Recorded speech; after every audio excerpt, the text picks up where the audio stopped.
Samajwadi party का भी धुआंधार प्रचार इस समय जारी है।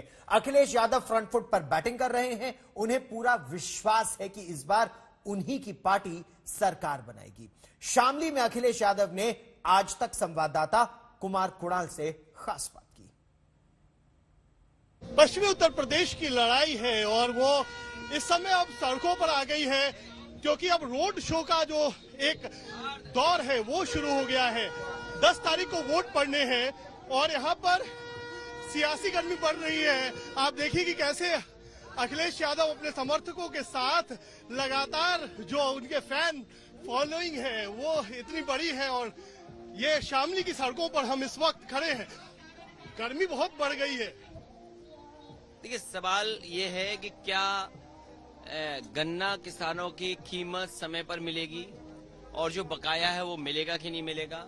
जो वादा किया था भारतीय जनता पार्टी ने कि आय दोगुनी होगी किसानों की, और जिस तरीके से कमाई लगातार नीचे जा रही है और महंगाई बढ़ती जा रही है, तो किसान परिवार के घर में खुशहाली नहीं है। तो जब सवालों का जवाब नहीं आएगा किसी के पास, स्वाभाविक है उत्तर प्रदेश को डबल इंजन की सरकार ने बर्बाद कर दिया। शिक्षा का क्षेत्र बर्बाद है, रोजगार है नहीं, तो गर्मी तो स्वाभाविक आएगी। जो खिसियाता है, जिसके पास जवाब नहीं है, वो गर्म होता है। गर्म वो नहीं होता है जिसके पास जवाब हो। जिसके पास जवाब नहीं है वो ज्यादा गर्म है। इसलिए ये गर्मी सर्दी की बात नहीं है। सवाल ये है क्या किसान खुशहाल होगा कि नहीं होगा। और ये चुनाव भारतीय जनता पार्टी बनाम भाईचारा है।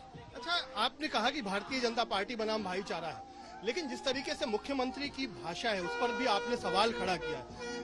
क्या लगता है कि इस समय जब चुनाव चल रहा है तो ऐसी भाषा, इस तरीके की बातें करना किसका अधिकार क्षेत्र आता है? कैसे ये सारी चीजों मुझे उम्मीद है कि इलेक्शन कमीशन इन चीजों को नोटिस करेगा और स्वाभाविक है इलेक्शन कमीशन देख रहा है आचार संहिता का उल्लंघन होगा भाषा के रूप में या नियमों के रूप में। वो जरूर इस बात पर देखेगा कि आखिरकार एक भारतीय जनता पार्टी हारती हुई पार्टी की भाषा क्या है।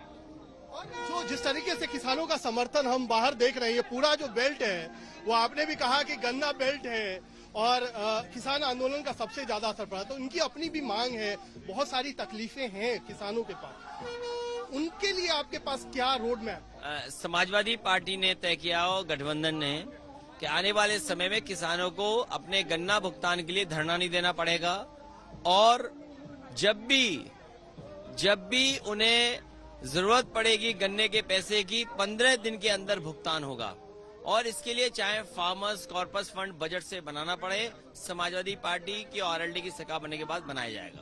अच्छा, एक बात हो रही है, बड़ा ध्रुवीकरण की चर्चा है, खास तौर पे जब हम पश्चिमी उत्तर प्रदेश में आते हैं तो ध्रुवीकरण की चर्चा और तेज हो जाती है और बहुत सारी बातें उसी से निकल करके आती है। आपको लग रहा है क्या कि इस बार जो पिछले 3 इलेक्शन में हुआ था 14, 17 और 19 में, उस तरीके का ध्रुवीकरण फिर से हो सकता है? ये चुनाव किसानों ने अपने मान सम्मान से जोड़ा है।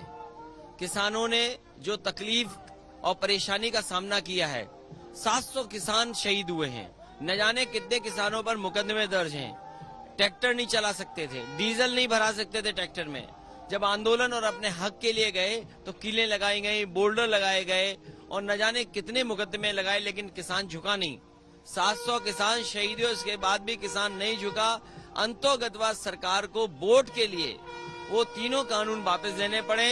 भारतीय जनता पार्टी का एक एक प्रत्याशी अगर कान पकड़ करके 700 बार उठक बैठक भी करेगा तो किसान उन्हें माफ करने वाले नहीं है।